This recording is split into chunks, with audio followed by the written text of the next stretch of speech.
فوجداری قانون اور نظام انصاف میں اصلاحات قابل تحسین اقدام۔ اصلاحات کا سب سے زیادہ فائدہ عام آدمی کو ہوگا۔ حکومت نے کام کر دیا، اب عدلیہ اور وکلا نے اس پر عمل درآمد کروانا ہے۔ سوئٹزرلینڈ میں کسی وزیر اعلیٰ کے چپڑاسی کے اکاؤنٹ میں اربوں روپے نہیں آ جاتے۔ کوئی ملک قانون کی بالادستی کے بغیر ترقی نہیں کر سکتا۔ وزیر اعظم کا اسلام آباد میں تقریب سے خطاب۔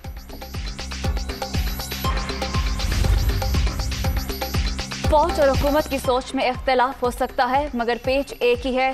فوجی قیادت کا فیصلہ ہے تو وہ منتخب حکومت کے ساتھ کھڑی رہے گی۔ اپوزیشن چاہتی ہے عمران خان اور فوج کے درمیان تعلقات خراب ہوں۔ نواز شریف آنکھوں میں دھول جھونک کر باہر گئے۔ حکومت کی کوشش ہے وہ واپس آ جائیں۔ شیخ رشید کا برطانوی نشریاتی ادارے کو انٹرویو۔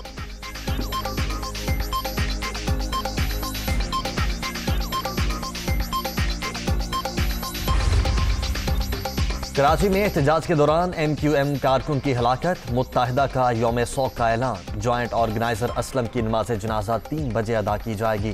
متحدہ کارکن کی ہلاکت کے حوالے سے تحقیقات جاری۔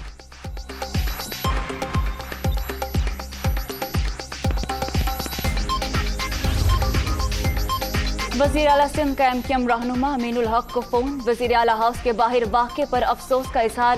اس قسم کے واقعات کسی صورت نہیں ہونے چاہیے۔ مراد علی شاہ کی وفاقی وزیر کو نئے بلدیاتی قانون پر مذاکرات کی پیشکش۔ واقعے کو لسانیت کا رنگ نہ دینے پر اتفاق۔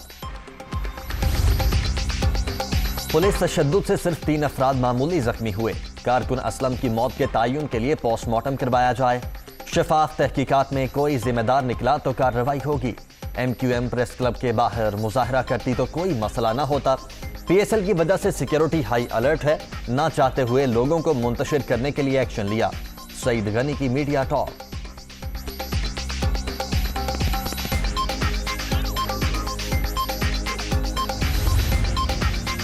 بلدیاتی ترمیمی بل کے خلاف جماعت اسلامی کا احتجاج اثر دکھانے لگا۔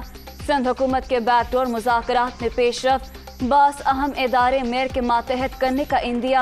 اگلے 48 گھنٹے کے دوران بات چیت حتمی نتیجے تک پہنچنے کی امید۔ ٹرانسپیرنسی انٹرنیشنل کی رپورٹ سے حکومت کا اصل چہرہ بے نقاب۔ حکمرانوں کا ایک ایک جھوٹ سامنے آ رہا ہے۔ ان کے حساب کا وقت آ گیا، اب عوام کی عدالت لگے گی۔ عمران خان کو بھاگنے نہیں دیں گے، حمزہ شہباز کی للکار۔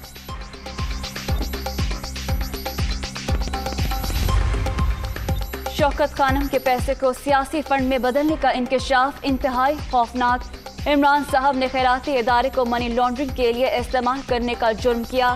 الیکشن کمیشن فورن فنڈنگ کیس کی کارروائی لائیو دکھائے، مریم اورنگزیب کا مطالبہ۔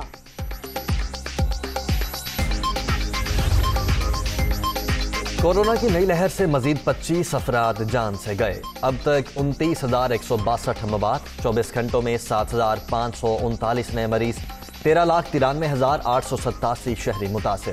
مثبت کیسز کی شرح 11.91% ریکارڈ۔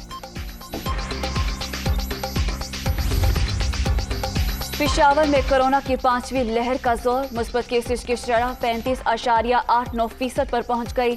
کراچی 26.32، اسلام آباد 16.76 اور لاہور میں شرح 15.25% ریکارڈ۔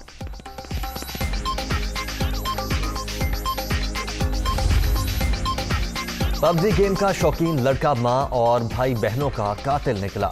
لاہور کے قریب کہنا میں خاتون سمیت 4 افراد کے قتل کا معمہ حل۔ زین نے پب جی کھیلتے ہوئے ہی گھر والوں کو قتل کیا، پولیس۔ وزیر اعلیٰ پنجاب کا پاکستان سپر لیگ 7 میں شامل تمام ٹیموں کے لیے نیک خواہشات کا اظہار۔ ٹورنامنٹ میں کوئی بھی جیتے، کامیابی پرامن پاکستان اور عوام کی ہوگی۔ لاہور میں ہونے والے میچز کے لیے بہترین انتظامات کیے جائیں گے، عثمان بزدار۔ اور آر پار کے لیے میدان تیار، شائقین بے قرار۔ پی ایس ایل 7 کی رنگا رنگ افتتاحی تقریب آج شام 6:30 بجے ہوگی۔